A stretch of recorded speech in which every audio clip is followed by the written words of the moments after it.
আসামের 18 জন এমএলএ নির্বাচনের পর থেকে চিন্তায় আছে। এই 18 জন এমএলএ এর ভিতরে 10 জন এমএলএ পরাজয়ের আতঙ্কে আছে। 8টা সমষ্টিতে রানিং এমএলএ এর সাথে রানিং এমএলএ এর প্রতিদ্বন্দ্বিতা হয়েছে।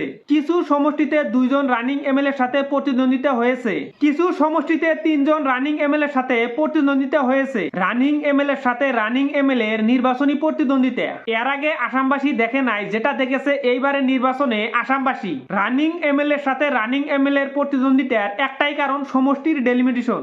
একজন রানিং এমএলএ এর সাথে আরেকজন রানিং এমএলএ এর প্রতিদ্বন্দ্বিতা হওয়ার ফলে কার মুখে হাসি ফুটবে এটার জন্য আমাদের অপেক্ষা করা লাগবে 4 মে পর্যন্ত।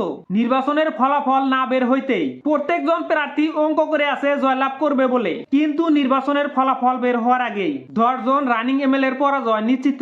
তার কারণ একটাই, 8টা সমষ্টিতে নির্বাচন খেলছে 18 জন রানিং এমএলএ। এই সকল এমএলএ এর ভিতরে একজন হচ্ছে শিবসাগরের এমএলএ অখিল গগৈ এবং বিলুপ্ত আমগুরি সমষ্টির এমএলএ প্রদীপ হাজরিকা। এই দুইজন রানিং এমএলএ নির্বাচন খেলছে শিবসাগর সমষ্টিতে। রূপহিহাট সমষ্টির এমএলএ নুরুল হুদা এবং ধিং সমষ্টির এমএলএ আমিনুল ইসলাম।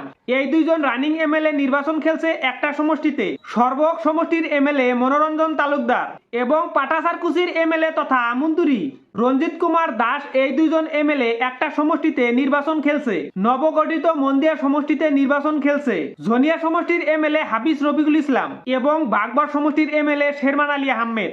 এই দুইজন এমএলএ একটা সমষ্টিতে নির্বাচন খেলছে। চেঙ্গা সমষ্টিতে 2 জন রানিং এমএলএ নির্বাচন খেলছে। একজন হচ্ছে চেঙ্গার এমএলএ আশরাফুল হোসাইন, আর একজন বরপেটার এমএলএ আব্দুর রহিম আহমেদ। গৌরীপুর সমষ্টিতে 2 জন রানিং এমএলএ নির্বাচন খেলছে। একজন হচ্ছে গৌরীপুরের এমএলএ নিজানুর রহমান, আর একজন হচ্ছে গোলকগঞ্জের এমএলএ সোবাহান আলী সরকার। এই 2 জন রানিং এমএলএ একটা সমষ্টিতে নির্বাচন খেলেছে। পূব গোলপাড়া সমষ্টিতে 3 জন রানিং এমএলএ নির্বাচন খেলেছে। একজন হচ্ছে পূব গোলপাড়া রানিং এমএলএ একে রশিদ আলম, আর একজন হচ্ছে পশ্চিম গোলপাড়ার এমএলএ আব্দুর রশিদ মন্ডল, আর একজন হচ্ছে বিলাসীপাড়ার এমএলএ হাফিজ বসির আহমেদ। এই 3 জন রানিং এমএলএ একটা সমষ্টিতে নির্বাচন খেলেছে। আলগাপুর কাটলিচেরাতে 3 জন রানিং এমএলএ নির্বাচন খেলেছে। একজন হচ্ছে জাকির হুসাইন লস্কর, আর একজন হচ্ছে সুজামুদ্দিন লস্কর এবং নিজামুদ্দিন চৌধুরী। এই 3 জন রানিং এমএলএ একটা সমষ্টিতে নির্বাচন খেলেছে। এই 8টা সমষ্টিতে 18 জন রানিং এমএলএ নির্বাচন খেলেছে। এই 18 জন এমএলএ এর ভিতরে জয়লাভ করবে মাত্র 8 জন এমএলএ। এই 8টা সমষ্টির নির্বাচনের ফলাফলের আগেই সারা আসামের জনগণের চর্চার কেন্দ্রবিন্দু হয়ে পড়েছে এই 18 জন রানিং এমএলএ এর ভিতরে কে কে জয়লাভ করবে এবং কে কে পরাজয় বরণ করবে, সেটা 4 মে তারিখে ফলাফলের পরে দেখা যাবে। এই সম্পর্কে আপনাদের মতামত কি?